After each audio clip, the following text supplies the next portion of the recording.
Tiffany tenía tan solo 14 años cuando fue obligada a asistir a uno de estos colegios que ni siquiera están en un mismo país, sino que están en un país lejano, donde se supone que la enseñanza es de gran nivel, pero aparte de estos colegios, en los que te intentan meter los buenos valores de alguna religión, en este caso, la cristiana. Más de la mitad de la matrícula de esta escuela eran hijos de personas poderosas, millonarios, políticos, personas que pues realmente tenían la cantidad de recursos suficientes como para mantener a sus hijos ahí, con una calidad de vida que envidiarían en muchos países. Pero esto no hacía que sus hijos fueran realmente ejemplos de buen comportamiento, ya que la mayoría de ellos, por el simple contexto de haber nacido en cunas de oro, que nunca les faltara nada y que literalmente gozaran de un poder envidiable desde que aprendieron a hablar, los hacía sumamente crueles al trato con las personas que ellos creían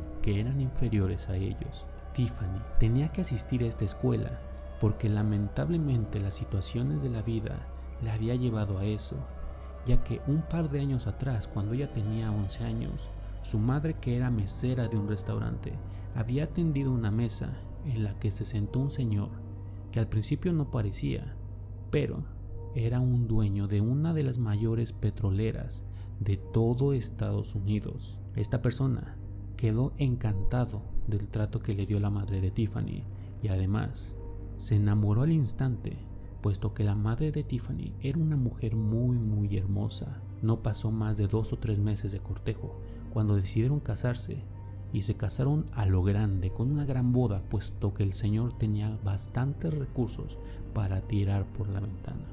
Lamentablemente, la buena dicha no les duró mucho, ya que un par de meses después de que se habían casado, la madre de Tiffany empezó a deteriorarse físicamente y no había doctor en el mundo que el dinero pudiera conseguir que lograra darles una respuesta a qué era lo que padecía la madre de Tiffany. Y en un periodo de tiempo bastante corto, la madre de Tiffany pasó de estar completamente sana a completamente deteriorada físicamente y eventualmente falleció. Esto destrozó tanto a Tiffany como al señor, pero pues el señor logró ocuparse de alguna manera en sus negocios y hasta cierto punto empezó a sentir a Tiffany como una carga, ya que pues era la hija de la que él creía que era el amor de su vida, pero no tenía tiempo para ser padre.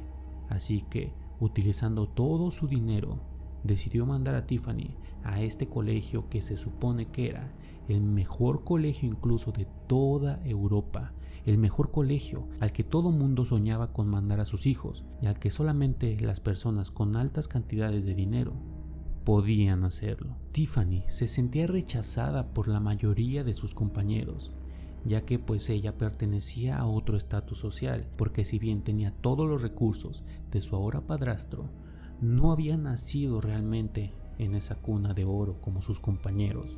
Entonces todo mundo creía que ella era alguna clase de usurpadora, o al menos no todo mundo, pero sí la mayoría de sus compañeros, por lo cual el trato que tenían hacia Tiffany era muy malo. La trataban como si fuera una ciudadana de segunda, una compañera de segunda. Así que ella intentó sobrellevar la situación y aprovechar que estaba en uno de los mejores colegios. Todas las tardes, ella solía salir del colegio a un departamento en la ciudad más cercana que le rentaba a su padrastro, y en el camino pues tenía que pasar por cierta área de negocios, pero ella intentaba evitar esta área porque había una cafetería tipo restaurante en la que sus compañeros solían ir a pasar el rato, y si bien no salían del restaurante para intentar molestarla o decirle algo, ella sentía sus miradas desde dentro y esto la incomodaba, así que intentaba pues buscar caminos alternos para llegar al departamento donde vivía. Y uno de estos caminos alternos era pasar por un callejón oscuro que, aunque a muchas personas pudiera imponerles, realmente era un callejón bastante seguro. Nunca pasaba realmente nada ahí, y como la ciudad era bastante segura, no había índices de delincuencia altos y no había por qué temer pasar por ese callejón. Tiffany recuerda cómo en casi todas las semanas en la clase de química que compartía con algunos de sus compañeros, casi al final de la clase, terminaban rodeando su mesa y todos le empezaban a decir cosas muy hirientes, basadas en el clasismo y en esta superioridad que ellos querían tener sobre Tiffany, por el lugar donde ella había nacido, por el estatus que ella había adquirido cuando había nacido, que no se comparaba ni de cerca con el estatus que ellos tenían tan solo por haber nacido en una familia de muchos recursos. Y ella sabía que pasar frente a ese restaurante era sinónimo de sentir todas las miradas juzgadoras de sus compañeros, miradas que la hacían sentir que ella no pertenecía aquí y que siempre iba a estar sola. Así que un día que pasó por ese callejón oscuro por el que les comentaba yo antes, vio que un trío de gatos tenía rodeados a un cuervo que no podía alzar en vuelo porque tenía un ala lastimada. Así que instantáneamente Tiffany se vio reflejada en ese cuervo. Pensó que los gatos eran las personas que la molestaban y que ella era ese cuervo indefenso que no tenía forma de defenderse. Así que, corriendo, ahuyentó a los gatos y agarró al pequeño cuervo entre sus brazos y lo llevó a su casa, ya que el cuervo tenía toda el ala lastimada. Aparentemente su ala todavía funcionaba, pero tenía un corte que yo creo que le generaba bastante dolor al pequeño cuervo y no le permitía volar de nuevo. Si bien Tiffany no tenía algún conocimiento de veterinaria, empezó a darle algunos tratamientos de cuidado al ala dañada y un par de días después el cuervo empezó a mover nuevamente el ala y parecía que quería volar de nuevo, así que Tiffany abrió la ventana de su cuarto y el cuervo salió volando. Tiffany vio al cuervo volando con una alegría sin igual, ya que pensaba que ella algún día iba a poder sentir esa libertad, esa tranquilidad de poder volar nuevamente, esa tranquilidad que sentía cuando estaba acompañada de su madre.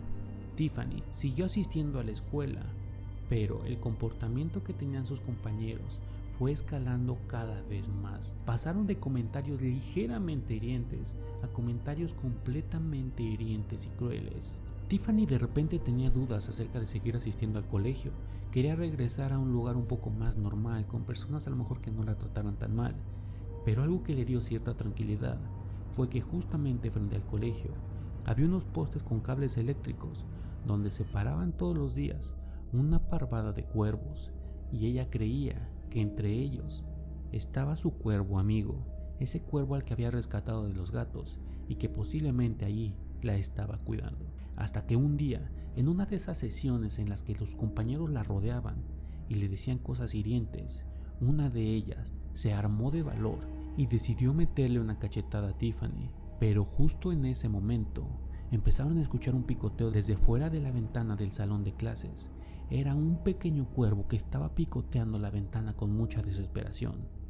Esto distrajo a los compañeros y Tiffany logró levantarse y salir corriendo del salón de clases. Ella ya no sabía qué hacer, ya que ni siquiera el ver a sus amiguitos cuervos ahí, viéndola desde lejos, ni siquiera eso parecía animarla o darle el suficiente apoyo para que ella sintiera que podía continuar. Pasaron un par de días y Tiffany se dio cuenta que la chica que había tenido el valor de agredirla no se presentó a clases de nuevo, y por esto mismo se montó todo un operativo en la escuela y en la ciudad más cercana, intentando dar con la localización de esta chica, ya que, como les comento, no era la hija de cualquier persona. Aparentemente era la hija de una gran diseñadora de modas que tenía muy buenos conectes políticos, por lo cual iban a hacer hasta lo imposible para encontrar a su hija. Por esta misma investigación, los policías decidieron cerrar la escuela, y esto dejó a Tiffany un par de días tranquila, ya que sabía que no tenía que asistir a esta escuela. Tiffany realmente no era una persona que le gustara salir mucho de su departamento, ya que se la pasaba en el departamento o en la escuela, pero no tenía realmente otro compromiso, porque realmente ni siquiera tenía amigos en el pueblo, así que no tenía razón alguna para salir. Eventualmente su despensa empezó a verse cada vez más vacía, y Tiffany supo que tenía que ir al supermercado a comprar más alimentos, ya que si bien no necesitaba salir por otra cosa, necesitaba salir por comida. Así que Tiffany fue al supermercado y de regreso venía cargando sus bolsas con su comida. Y fue en este momento cuando fue interceptada por sus compañeros, los mismos compañeros que la interceptaban al salir de clases y que la molestaban por el simple hecho de no ser tan rica como ellos. Ellos, por algún motivo, creían que Tiffany era culpable de la desaparición de su amiga, y en el decirle de cosas la terminaron aventando al piso pero fue como si todos la aventaran al mismo tiempo. Pero justo antes de a lo mejor incrementar su violencia sobre la pobre Tiffany, se dieron cuenta que estaban rodeados de un centenar mínimo de cuervos, por lo cual pues eso los intimidó un poco, pero lo que terminó ahuyentándolos fue que pasó justamente enfrente de esa calle una patrulla que realmente estaba investigando la desaparición de la amiga de los chicos, y se quedó parado ahí porque vio a una niña tirada y un grupo de chicos que la estaban rodeando. Se quedó ahí y los chicos decidieron irse, pero ni siquiera el policía se atrevió a salir del carro y ayudar a Tiffany. Simplemente se quedó ahí hasta que los chicos se fueran, y en cuanto los chicos se fueron, la patrulla decidió irse. Tiffany, un poco frustrada por la situación, ya que pensó que los policías jamás iban a hacer nada en contra de esos niños, pues agarró su despensa y regresó a su casa. En cuanto llegó a su casa, dejó las cosas en la mesa y se fue a su cuarto a llorar. No sabía realmente cómo sobrellevar toda esta situación.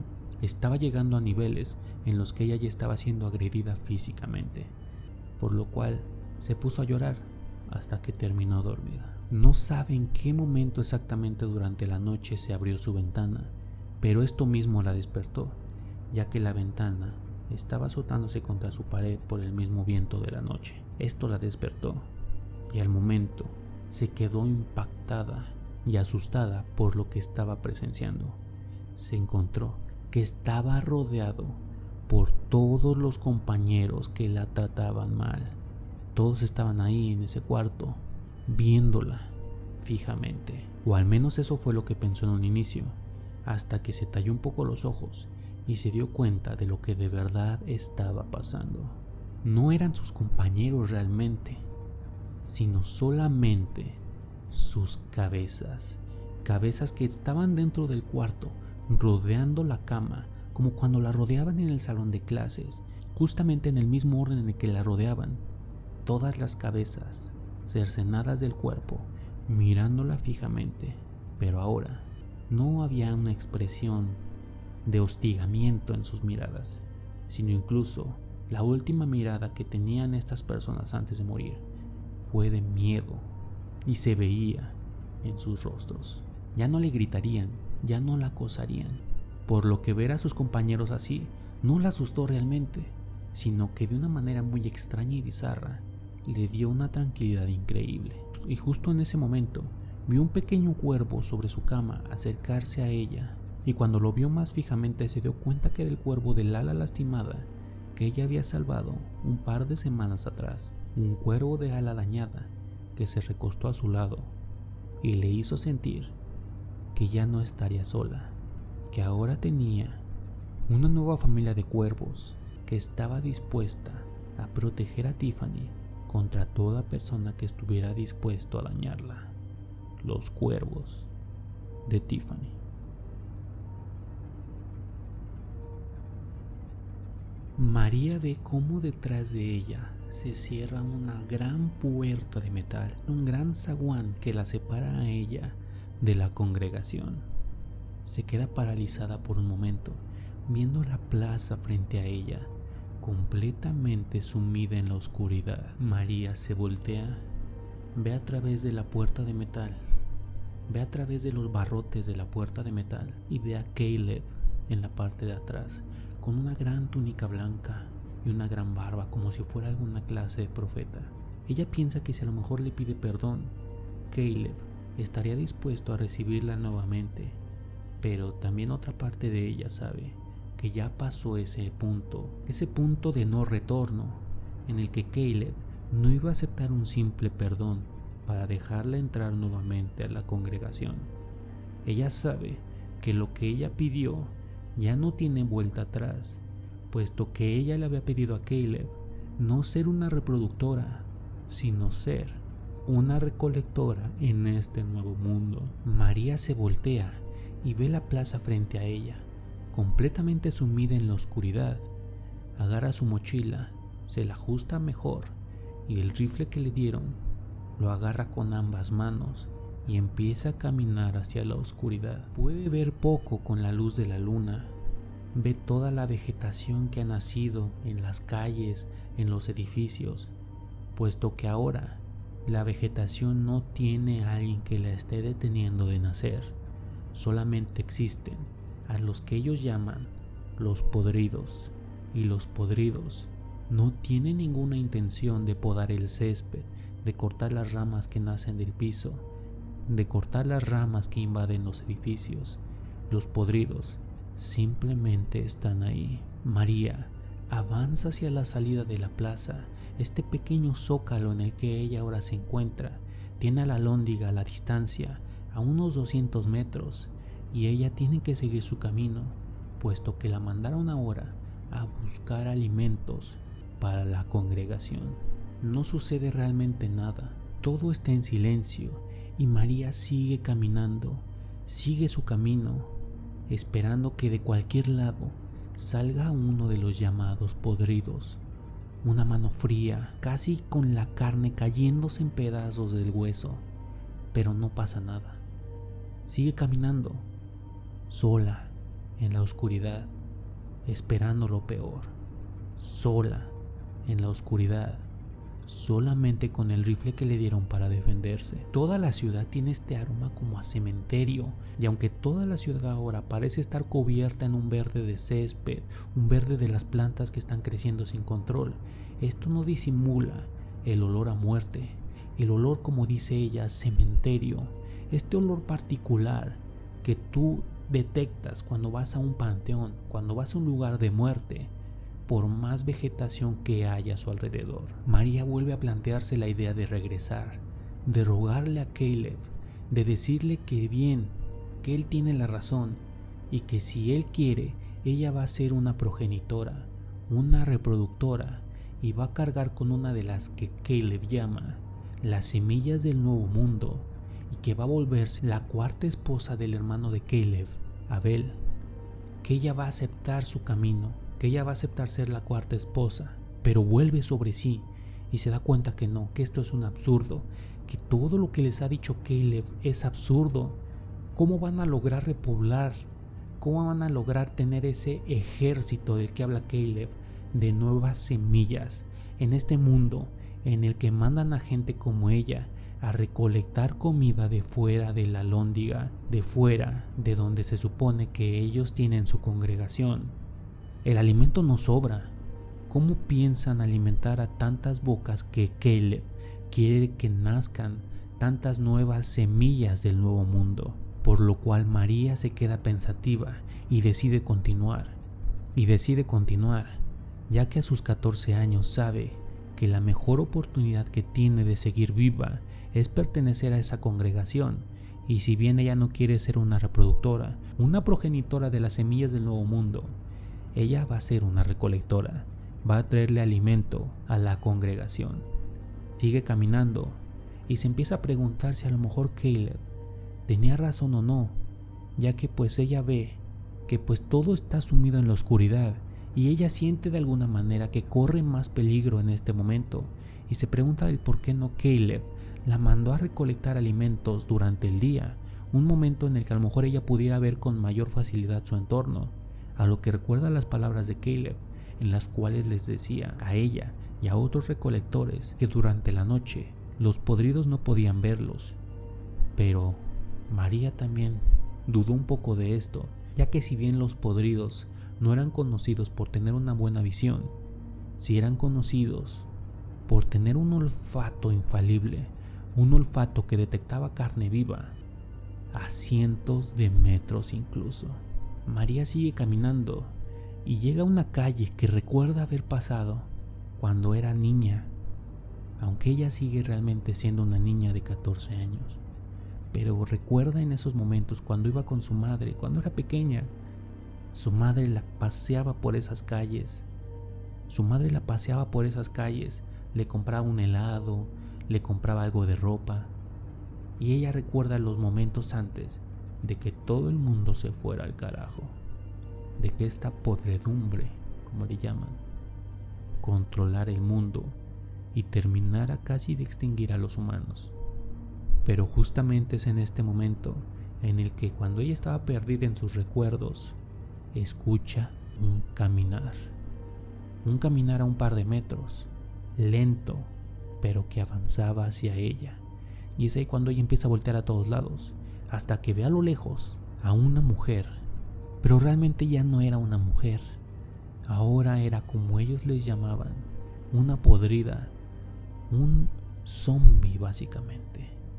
Una mujer con la carne cayéndosele de los huesos, pero apenas logrando caminar hacia ella, con una boca llena de sangre, pero hambrienta por carne viva. En este momento, María agarra el rifle y empieza a apuntar con las manos temblorosas hacia esta podrida que va caminando hacia ella. Le apunta, pero le tiembla mucho la mano, ya que es un rifle bastante pesado. No es un rifle de juguete como el que tenía su hermanito.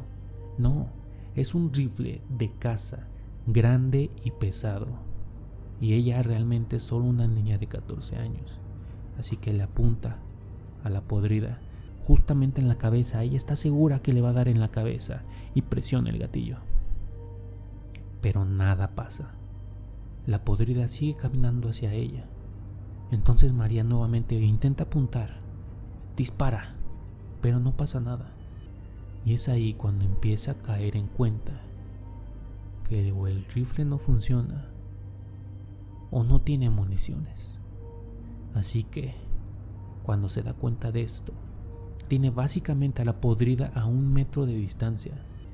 Cuando se da cuenta de esto, intenta defenderse de la podrida usando el rifle como bate, pero es un rifle muy pesado, así que solamente logra blandirlo un poco y el rifle se cae al piso.